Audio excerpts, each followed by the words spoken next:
Howdy, brothers. Welcome back to another episode of Whiskey and Water. Yay, hey. Yay, yay, Yay. yay, motherfucking yay.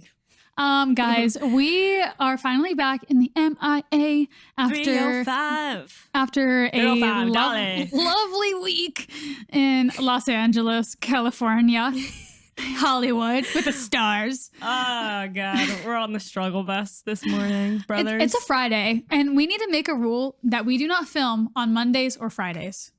I'm tired. You're fine. We're gonna keep the energy going. We have, honestly, it's a Just Us episode. It's just us. Because it's a season finale. Guys. Here we are yet again. Wow. At the finale of our season. Kennedy, our podcast Manager. aficionado. Producer, everything. Producer. Yeah, I think producer is like Queen. the best. Yeah. I don't know. She's so many things. Wears so many hats. Love you, Queen. And Erin. Shout out Erin, our intern. Our intern. She told us, she's like, oh, you guys said that you guys want to do a Just Us episode or Just You Guys episode because it's the finale. And I was like, it's the fucking finale? So this is season... Girl, you're asking the wrong 9? person. This is the end of season 9, I believe. I could be so wrong. Maybe 10. But I do know we're on No, I episode think it's 120. 10.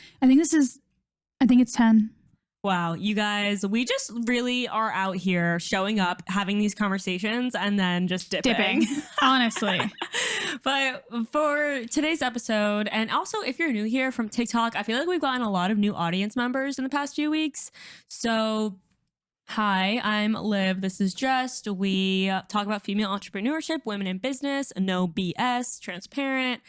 We talk about Talk a lot about influencer, like being influencers, influencing our agency, mood, and rate transparency. We are really trying to push more transparency in the influencer industry because so many people are undervaluing themselves, and it's time that shit stops. Yeah, period. And our agency, we are a creative digital agency servicing brands for content creation, TikTok creation, social media, account management, influencer campaigns, all those good stuffs. I feel like we have the pitch down because we just got back from LA and we were really out here. Guys, like we were out there as businesswomen, I think that doing the damn thing. I think that we told you guys that why we were going. We were going to this expo to pitch mood to these brands. It was a Natural Products Expo. So, just like any other convention, like there's CBD conventions, there's weed conventions, there's, like food conventions, anything really. So this was about natural products, organic products.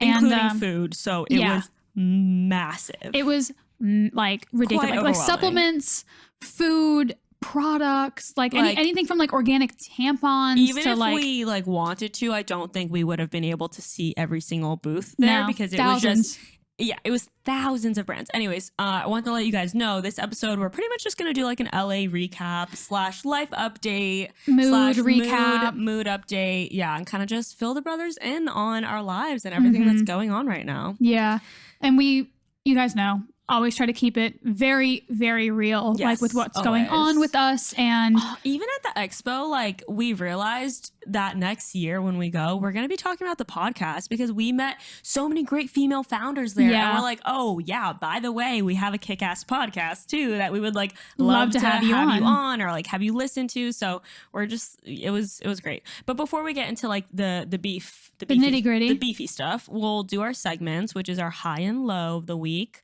And then our deep dive after that. All right, let's start with our lows. Our lows. Honestly. What's your low, brother? This life is sweet. I really have not had a real low, and anything that I really could come up with would just be so privileged and like out of pocket. Because like, I don't know, like I'm not going to try and reach for a low when like life has been so good. I mean, if I really had to pull fucking, I mean, you guys are really going to pull it out of me. I didn't work out for like the last week, and I honestly like, standing at the expo for, 6-7 hours a day, like my body was just exhausted. It was really hard to like go out of my way to like find a gym in LA, and we were constantly switching locations. I really, of course, could have made it more of a priority, but I didn't. And that's fine. Yeah. And that's totally okay. But I went to the gym this morning for the first time in like 8 or 9 days. Felt brothers. Yeah. when I tell you, so crazy. My dumbass was seeing fucking stars. I feel like the more consistent you are, the faster you get out of shape. You know what I mean? When you're like not being consistent. And you know, like, don't get me wrong. You know, I pushed it. I was doing hard movements. I was doing walking lunges, and like that was what really got me at the end of my workout. I was like, I had like 2 more sets of something else, and I was like, I'm honoring my body right now and going the fuck home because if I pass out in front of all these people, I will be embarrassed. Yeah. So that's the only low I can really think of. But what about you, brother? Also very blessed, happy, feeling super grateful, especially after that trip. Like, what a dream. I would say the only low is it's more of a anxiety low than a sad low. Yeah. It's more of just like, you know, being in this moment in my life where there's so much happening and just trying my best not to get overwhelmed. You know, between like mood, really being at this like pivotal moment of our business and influencing, having the biggest like month of influencing so far for me. Like I have the most campaigns I've ever had, and I'm making the most money I've ever had this month. And moving and trying to renovate a house and trying to get my current place ready for renters. So there's just like a lot happening, and I'm really trying my best to stay grounded and sane and just look at the next step ahead of me instead of thinking about the 20 steps ahead of me. Period. Yeah. So that's great. That's where I'm at. Really all exciting stuff. Yeah. You know, like super exciting. Wouldn't change it for the world. Right. Just a little overwhelming. So that's been, you know, my struggle a little bit. Sure. But like so much to be thankful for. You know, good problems to have. 100%. Good problems to have. Just a little stressed. I'm just trying to keep my head on straight here. That's life. Yeah. So what's your high? I would say that my high was truly just like LA as a whole. Yeah. Like every single day was filled with just joy. Sublime. It was sublime. That's like, the word. Just the best word to describe it, guys. Yeah. Like I haven't had a trip like that in so long. Like every single day we were just like, wow, this is a great day. Yeah. At the end of it, we were literally. like, wow, this is great. We're like, what a dream day we just had. And then it just like kept happening. Even like the work days, it was like, I can't believe this is work for us. And like, and it was the first trip that we've really like tapped into like using the business card, because everything else we really paid for ourselves. So even that was like nice and it was rewarding. It was, because we weren't like worried about. We like felt our hard work and like sweat equity kind of pay off. It's like, oh, this meal is being paid for. You know? And of course, you know, like it's still our money. Yeah. But you know, it's just different because it's like we're not using our personal money, and like Mood paid for the flights and Mood paid for the car and the Airbnb. So, you know, like it was just really nice. And we saw so many friends that we haven't seen in so long. And just, you know, like we picked up right where we left off with them. And really just had me so grateful and joyous for this stage in my life right now. Yeah. I co-sign everything you said. My high, And even just to add on to that was like us being there, and like we didn't have like a single argument or like fight. Of course, we like bickered like here and there over stupid shit. Like Olivia like clearing her throat in the morning. Just like just the stupidest shit. We need to tell them about that. It's so funny. But you know, and I'm just so grateful for our partnership as well. That like a lot of people are like, you know, I'm sure they would go on a trip with someone and be like, oh, I'm super sick of them after this. And you know, of course, we enjoy our space, but it's so nice not having to like be a different version of yourself. It's the opposite of exhausting. Yeah. You know, like I feel like I'm definitely someone who appreciates my alone time, mostly because I enjoy not talking. Yeah. And we don't have to talk together. Yeah. We can be in silent together, but odds are we end up talking. Yeah. So, but it's still like a level of comfort where it's like, we're just as comfortable with each other as we would be alone. Yeah. So like that aspect of it is why we can spend so much time together, because it's not like draining us. No. You know, like we're just living our lives, doing our thing, being ourselves. I want to talk more about LA, but I want to get into my high first, and then because I want to deep dive into LA. The high is that we went to the Airy event. It was so cute. They had like some celebrities, some actresses, and it was just a really cute event. And I was just really happy to be there. Yeah. I mean, it was hot though. And she brought me as her +1. And they ended up giving me like $200 worth of store credit. So we got to pick out a little outfit for me. And we went and it was so cute. And it was like fun. They did like a little like an hour of content. So I'm excited to see like how they utilize that. And I was telling Jess after we left, I'm like, my goal is for them to look through the content and be like, OMG, who is that Asian girl? We're bucking her for the next campaign. Yeah. So I'm manifesting that for myself. But yeah, it was just really cool to like, because I've have known about the event for weeks and I'm leading up to it and I'm like, oh my god, I hope it's like fun, I hope it's cute, and it was just so fun to be there, and it all played out really well. So that was my high. And also just I'm like, what the actual fuck, I cannot believe I'm getting paid to be here. But yeah, definitely and we also, a highlight of my career. We're able to like network there. We connected with like the girl who does the influencer stuff for Aerie. Yes. And we actually might even have her on the podcast. Yeah, because she's in the PR agency and runs a bunch of great brands. So I just think I actually listened to another podcast. You guys should check it out. Content Creatives Podcast, I think it is. And they had someone from a PR agency on, and I really, really loved the conversation as an influencer. So when we were talking to our friend that we met at the Aerie event, I was like, oh my God, we have a podcast. We should have you on and just like ask you all the questions that influencers want to ask PR agencies but don't get a chance to. Maybe we'll do a Q&A before that and kind of frame it that way. Yeah, super cute. Yeah, so stay tuned for that. But it was nice. So, we met a bunch of like models and influencers as well. So and it's nice because like all these events, like we're able to network for the podcast, we're able to network for the agency, we're able to network for ourselves. It's like they all like mesh together like in such beautiful butterfly of work. Yeah, it's very fluid. What is it called? There's synergies. Yes, there's a lot of synergy in our projects. Okay, so back to LA. So fun. Let's kick it off with how it started. We stayed at the Four Seasons. Quite literally did not leave the hotel grounds for the entire stay. Why would we? Guys. And it's so... And of course, so this was a collab for us. I think we told you guys about that on the last episode. It was our deep dive last week. And it was really sublime.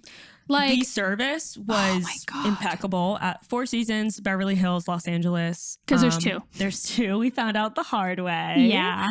But the service was really amazing. The food was amazing. The hotel, I mean, it was just they were so attentive. Like, we were out by the pool. Extremely attentive. They were out by the pool. They would come bring us like little like waters, juices and waters and smoothies. Like they saw that we got up from the pool and went to the hot tub. They got up, brought us cold waters. Yep. Like it's really the little things like that we are so like appreciative of. No, I mean, so great. Yeah, shout out them. If you guys ever get an opportunity to stay at Four Seasons Beverly Hills, highly 10 out of 10 could not recommend it more. Could not say enough good things. Like I would go again and pay for it. It was so nice. 100%. And I'm so happy because leading up to it, I was like, I want to go there and I don't want to leave. Yeah. Like, I want to just enjoy a hotel. Because so many times you're like in the hotel and then you're doing something else and then you're going somewhere else. I was like, I just want to fucking do whatever work we have to do there, completely enjoy it, relax, take our time, not rush anywhere. And that's exactly what we did. And it content was perfect. Came so naturally that way too, because we weren't like trying to squeeze it in. Like we wanted to create content with what we were doing and where we were. Like it was just naturally. Yeah, it was so nice. So great. And then leaving there, funny story. We have to shout out Kennedy because she's like, I better hear this story on the pod. We're leaving the valet. It's our first day. We're like on our way to the first day of the expo and we're getting in the car. And you know how you get in the car? You just get yourself together. Like, you plug in your phone, put down the windows, put stuff in the back, just like put your water up front. Maybe it takes maybe 120, 60, 120 seconds. I want to say 60 seconds. That we must have been sitting there for 60 seconds.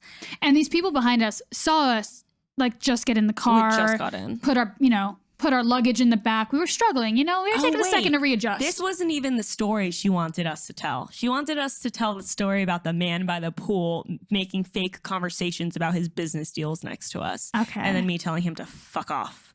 That's funny. Yeah, that wasn't the same story. Happened. We hate men. Just kidding. Maybe. So where do we go from here? So we were getting ready in the car, right? Yeah, we'll finish this one out. And we see the valet guy like telling us to move forward. We're like, we're not pulling forward because we're just trying to like leave. I'm just trying to make a left and drive out instead of pulling up and like getting stuck in a bunch of cars. Yeah. So we're like, no, we're just like, turning out. So we go to turn out.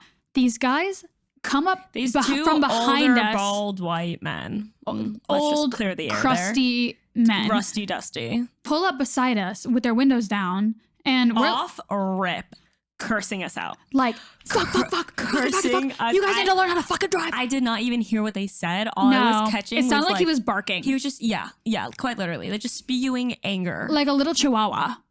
Like, and we're like, whoa. We're like, what did we do? They were so angry. You would have thought that I spit on their fucking mom.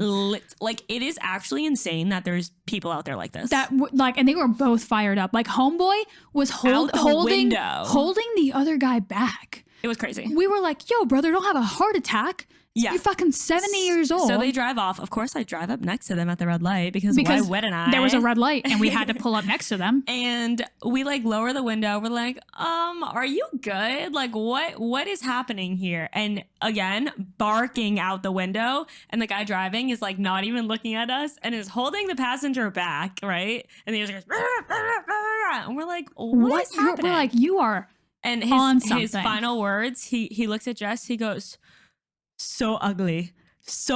I can't stand to look. And speeds off.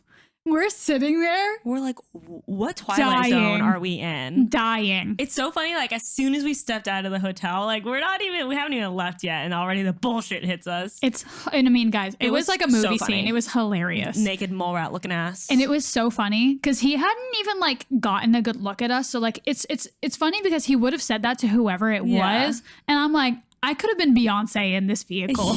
And he would have been like, can't stand to look at you. It was so ugly. Quite wild. We laughed for like 30 minutes and we were just like, I can't believe there's like, it's like blows my mind. I can't believe there's people in this world who get that mad over something so small. And like truly like spew hate like that. Oh my God, it's sad. I feel bad for you. Your life must be miserable. Truly. Anyways, that's the first horrible man story. The second one is we were up by the pool, loving our lives when we first got up there.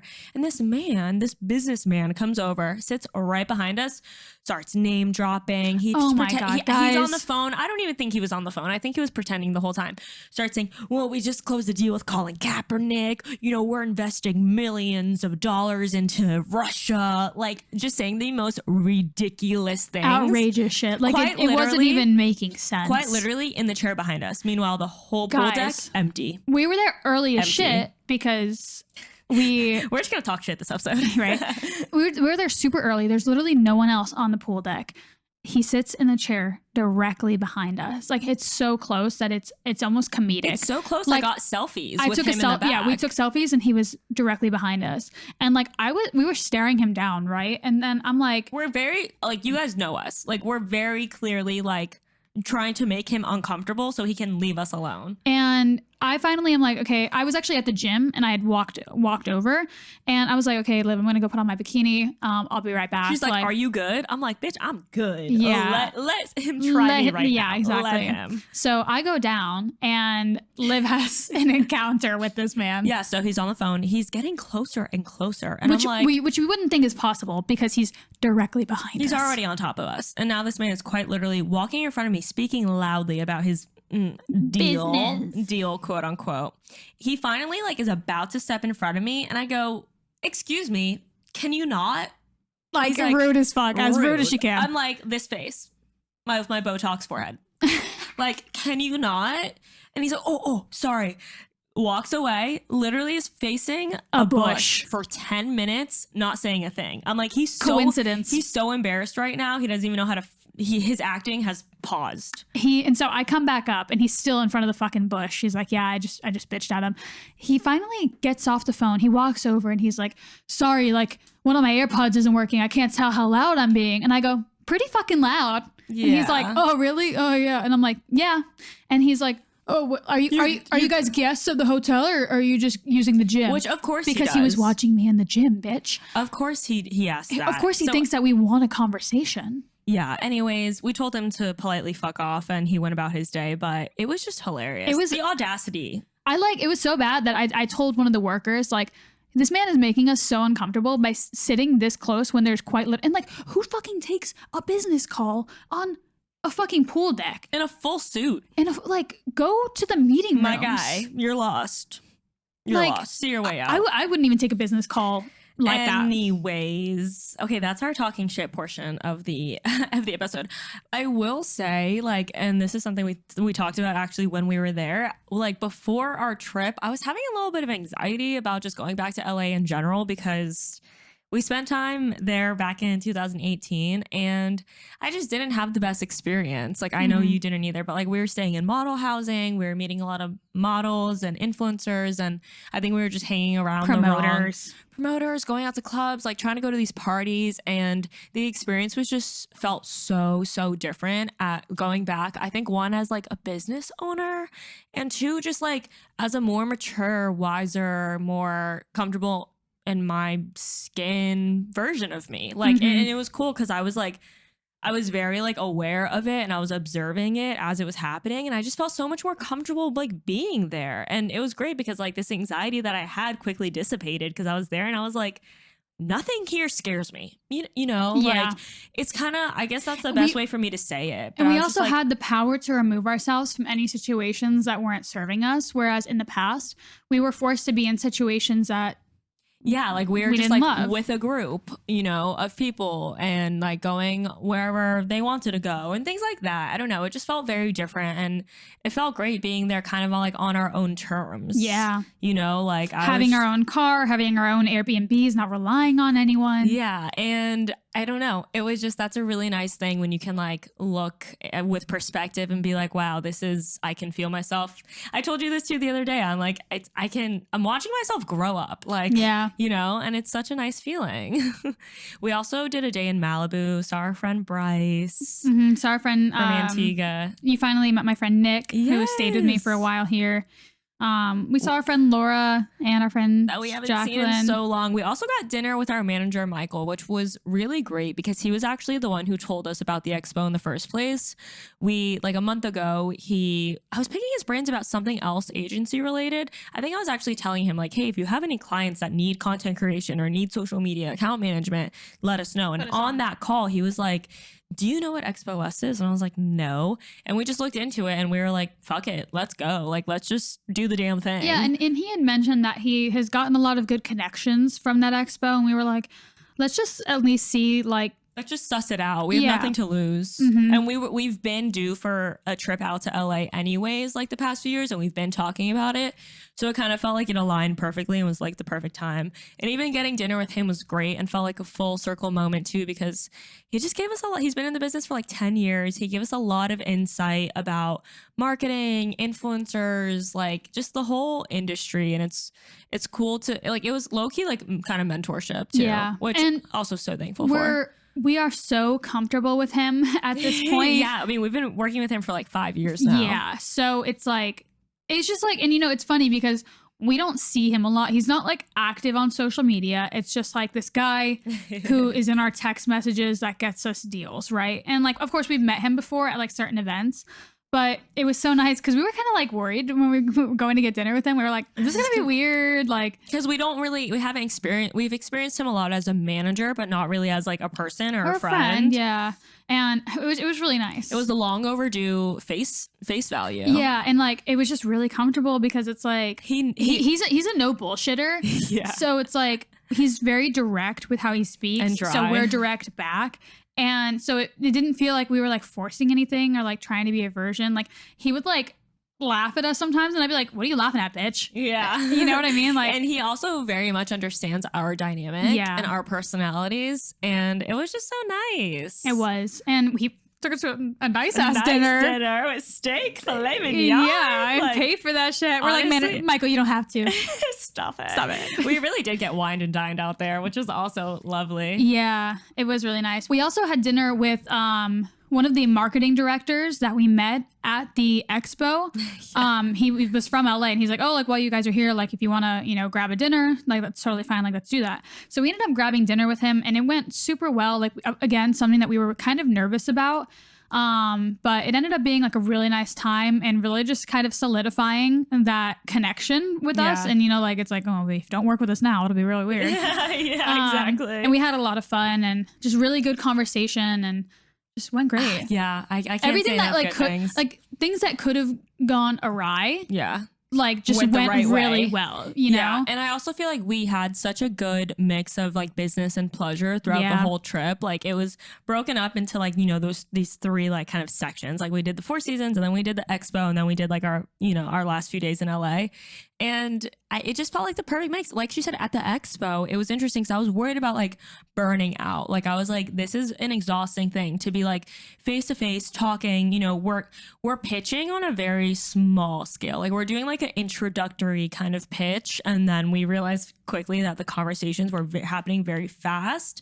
Like it was a fast exchange of like what we offer, trading information, and then moving on to the next. Like people didn't really want to sit and like negotiate or like it wasn't like that at all. We had brought our iPad in the event that anyone wanted to see our work, and it really wasn't even like that. Like we rolled up to a booth, told them what we did, got a feel for their brand, got their business cards, and dipped. Yeah. So even that, like, I feel like we had a good balance of not like stressing ourselves out because also, guys, when we got there the first day, like I kind of had a sense of how big this thing was, just kind of had no idea. I had no idea because Olivia was really the one kind of like spearheading a lot of the planning, and there were 60,000 people there. No, guys, when I walked in, we were so overwhelmed. We genuinely had to take a second and step back and be like, I was like, I don't know if I can do this. It was quite literally like think Disney World. Yeah. And like that amount of people, like crowds. Yeah. And like I do not fuck with crowds. Crowds give me a lot of anxiety that I've come to realize. And it was definitely had to do a little bit of like a mindset shift walking in there and being like, okay, we're good. We're just going to start. You know, step one, not thinking 20 steps ahead. Just like, let's start with the first booth. Yeah. And like starting with also like with stuff we were comfortable with, you know? It was such a good challenge though. Cause we were like looking the challenge right in the face. Like it's so intimidating. Like you see thousands of people, thousands of booths, like all, you know, it's intimidating and like intimidating. And I'm just really proud of us because we went there, we talked to one person, it was fucking weird. We talked to another person, it was a little less weird. Wait, who was the Justin? Oh, he was the first person we talked to. The person our friend that we ended up getting dinner with that night, which is so funny. Yeah. But it was just funny because like with each conversation, it was getting less and less weird. And we were kind of adjusting better, like our verbiage, how we were approaching them. We would like sometimes take a step back and be like, hey, I actually think that we should like word this way. I think we should start off with this. Like, you know, there was like a strategy behind it. And even like little nuanced things. Like I was like, hey, like, she like little stupid shit, dude.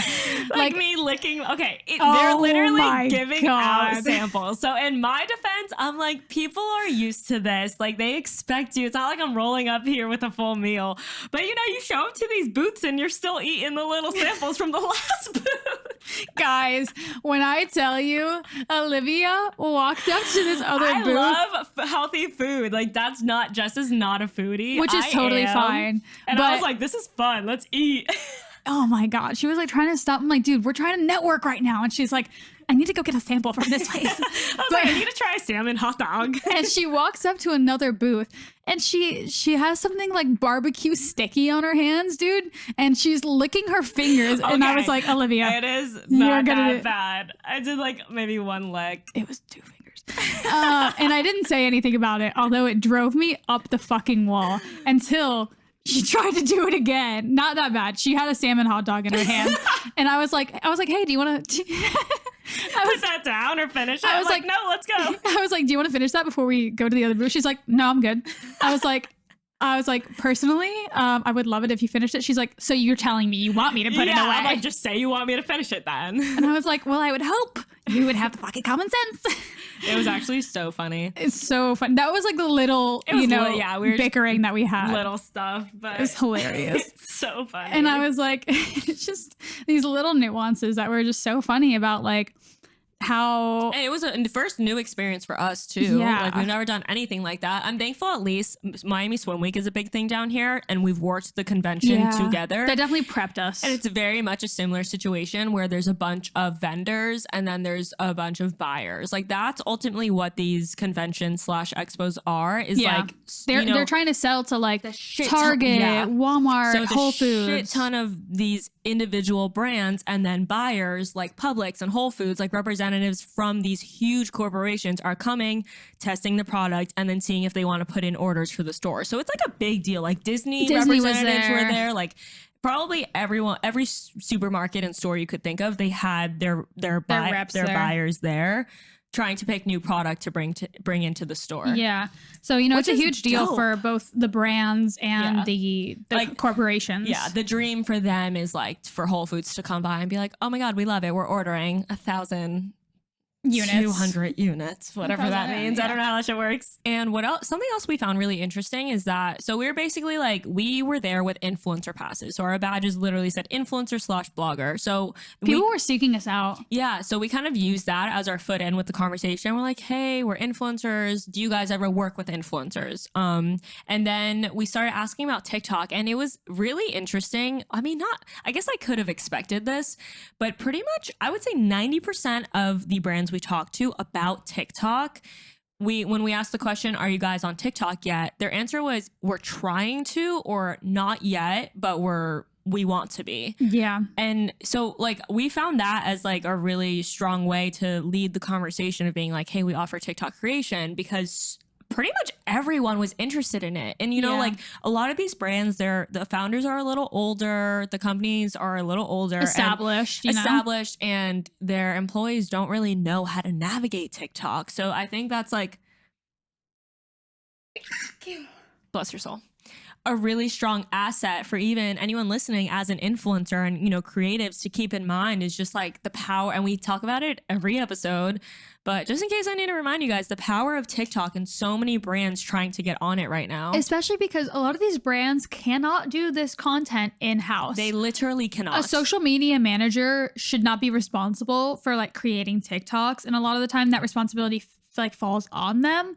But it's like if they're working a 9 to 5 in an office, they can't like just step outside. They can't also be a content creator. And pulling content out of their ass. Like it is a full-time job. Yeah. Just as like an Instagram manager is a full-time job, Yeah. Like, and I kind of want to do like a dedicated episode just about video content in general, because I know like personally and with Mood, we've pivoted to focus and hone in on that.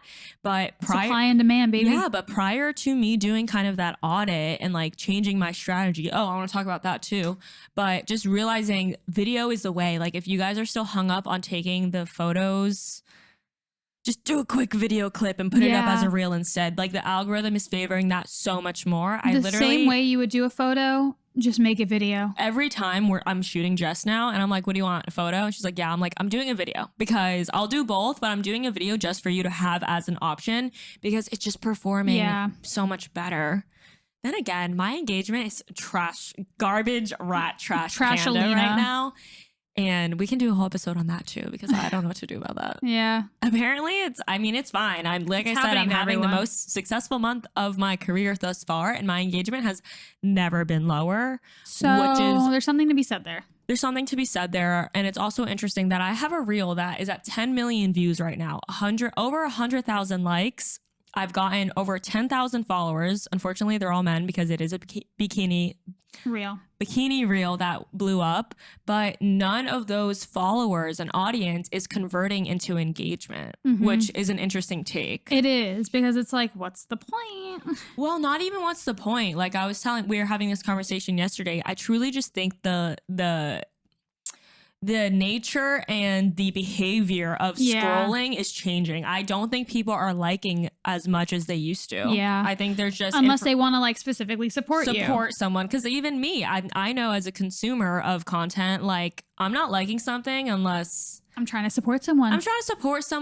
or like I laugh out loud, you know, like Yeah, it's same. not, I'm not liking everything I see. We also don't scroll. Like I very rarely scroll on my feed. If anything, I probably watch stories more just to see like what people are up to and honestly see if they're like tagging brands, you know? So it's like, that's really all I do. Yeah. I'm curious to know your guys' take too. If we have any influencers or content creators in the audience, what your engagement is looking like these days and why you think that might be, like maybe what your behavior is and if you're liking less stuff. I also just feel like with where we're at right now on Instagram and like considering that almost all of my posts are sponsored posts, I kind of just feel like my audience is like, get your bag, like do your thing, but like we're not gonna like every single photo. Yeah, so and even it's a tough space to navigate. It's hard to like constantly be pushing out like ads and paid content, but at the same time it's like just monetizing the platform. And I do feel like with this new strategy that I implemented, I have found a sweet spot where like the paid ads and the non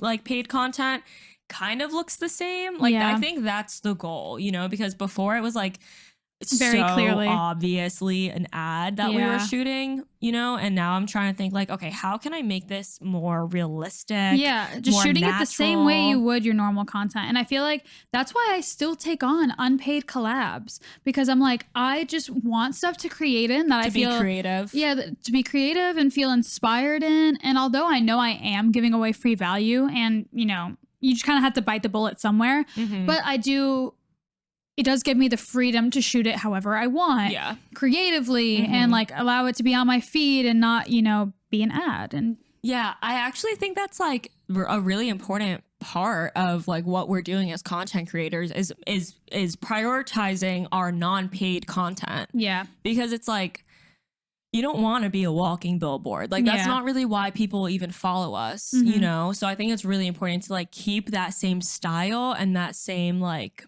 energy towards your non-paid stuff. Yeah. You know, that people can like be excited about and support and enjoy consuming. Yeah. I think it's also really important for influencers to really start like building on TikTok, because considering how many of these brands at the expo were interested in TikTok, it's just like a proven product that like people are trying to get on there. And even like the campaigns that we're running, like the influencer campaigns that we're getting interest for Mood, it's a lot of them are like on TikTok. So, you know, like we're looking for creators, brands are looking for creators, like, and now's the time to start. And it's like, even like Olivia recently got a lot of herself and our friends these like deals to use like this, you know, different artists' songs like for trending like songs on just the sound, just using the sounds on TikTok. Yeah, and doing whatever TikTok you want, but you just have to use that sound.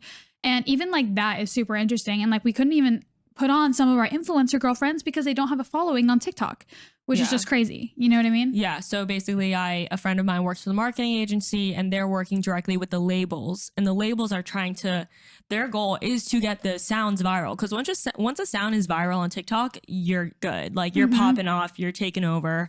So that's people are putting budget there. So they have literally been paying me and whoever I'm trying to connect to do these TikToks, no hashtags, no tagging, literally just using the sound so that it, I think, is a strategy to make it look more organic. But it's wild. Like they're giving us like $300 for just making a TikTok that we probably would have made already just to use the sound. Yeah. So even that's interesting. Like there's money to be made in that world. I mean, in any sort of capacity. Yeah. You know, it's like, use this caption, use this sound, there's like things that you're not even thinking about that are being monetized. Yeah, it's really quite wild. And also just another note before we kind of wrap up that conversation is I feel like we've been having these same conversations with so many people about monetizing their platforms. And I've talked about this before, wanting to like create a little mentorship group, whatever. And I'm happy that we at least have the podcast, because it's like, at least I don't feel helpless. But so many of like our girlfriends and model friends and like just people in our circle and, you know, just the circle outside of that are like, how are you guys making so much money off Instagram. I mean, even our, influencer girlfriends who have 200, 300K, Yeah. And our advice is like, there are people who do influencing and do it like a hobby. And then there's people who do it like a business. Yeah. And our best advice is to run it like a business. There is a strategy. There is a funnel. There is a way that we go about getting these campaigns where we have multiple different sources where we're getting the leads from. There's an SOP. We have a standard operating procedure. We have our media kits. We have a negotiation process. Like there's just, if you guys are struggling and you're like getting some paid ads but want to get more, really do an audit and take a look at what your strategy is for getting these campaigns and implementing them and following up with clients and making sure they're happy so you can work with them again. Like run it like a business and you will make more money. 100%. I can guarantee it. Mm-hmm. Period.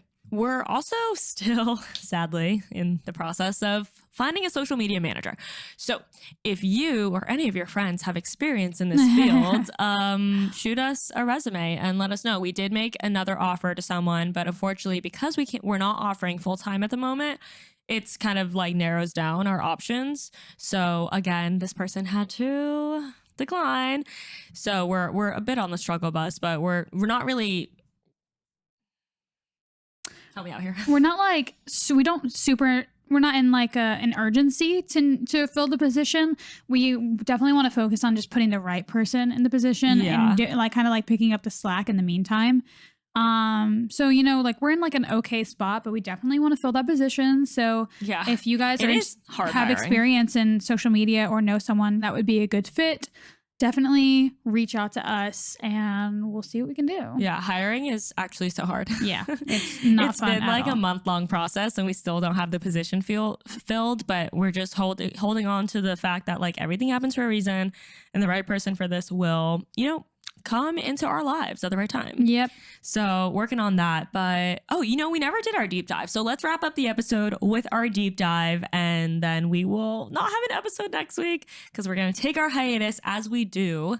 Forgot about that. Yes. So our deep dive, for me, it is the brand called, how do you say Spongel. Spongel. I believe they had reached out to me through email. I am doing one TikTok. The deliverables are one TikTok for them. No, not really any guidelines, like pretty easy. They're like, however is natural to you, show how you use the product and how you love it. So one TikTok, the rate is $800, which is really good. Period. Because brother. I think that's the most I've ever gotten for a TikTok, which is exciting. Yeah, that's great. So we love that. And and she has 50K right now. So just in case you guys need help pricing yourselves out. I have more, brother. Oh, really? I almost have 60,000. I'm at 58,000 on TikTok. Nice. So my collab is a collab with Solar Wave, which I have worked with them in the past. And they're like this like LED red light like wand, and I actually use it all the time and I do love it. And I am doing a post 1 to 2 stories and then a 30-day whitelist, which I charged 25% of my rate. And whitelisting, if you don't know what that is basically just pushing the content to a targeted audience. But it's an audience outside of her audience. Does that make sense? I don't think it's outside of my audience. It's just like posted from, it's like pushed from the back end essentially. Like it's, how you see promoted posts from people, it's that. And my rate is $1,250. This was actually before I raised my rates. So it was $1,000 for the post, $250 for the whitelisting because that's 25% of my rate. And then I guess I threw in the stories. Again, locked that in before I raised my rates, but it is what it is. Yeah, super fun. So that's our little deep dive where we tell you guys how we got our campaigns, what we got them for, what the deliverables are, what the rate is. Because like we said, rate transparency is key. Period. Natalie Barbeau used the term creator economy today, and I love that. I love that. So I think we're gonna add that to our bank. To our Rolodex. Yes. Of verbiage. Words. Creator economy. Sounds so fancy. All right, guys. That is the end of season 10. I think. Guys, I couldn't 9 tell or you. 10. I tried to find it, but I couldn't. It's the end of episode 120. Another season. we're still here doing the damn thing. And we love it here. We do. Our manager was like telling us that we're still in like the baby stages of the podcast. And we're like 10 years or 2 years, 10 years, 2 years later. But we're still out here. And we love having these conversations and showing up for you guys. Please, please, please, as a season 9 or 10 gift to us, please take a screenshot, share this on your stories, send it to a friend, write a review, any of the things, leave 5 stars. Yes. Anything. Yes. Anything. We'll take anything at this point. Yeah. If you guys genuinely enjoy listening and you show up every week, please make sure that you're showing us your support. It truly means the world to us, and it's what keeps us going. Yes, it is. So we will see you guys for our next season, and have a fantastic week. Go kill it. We love you guys. Bye.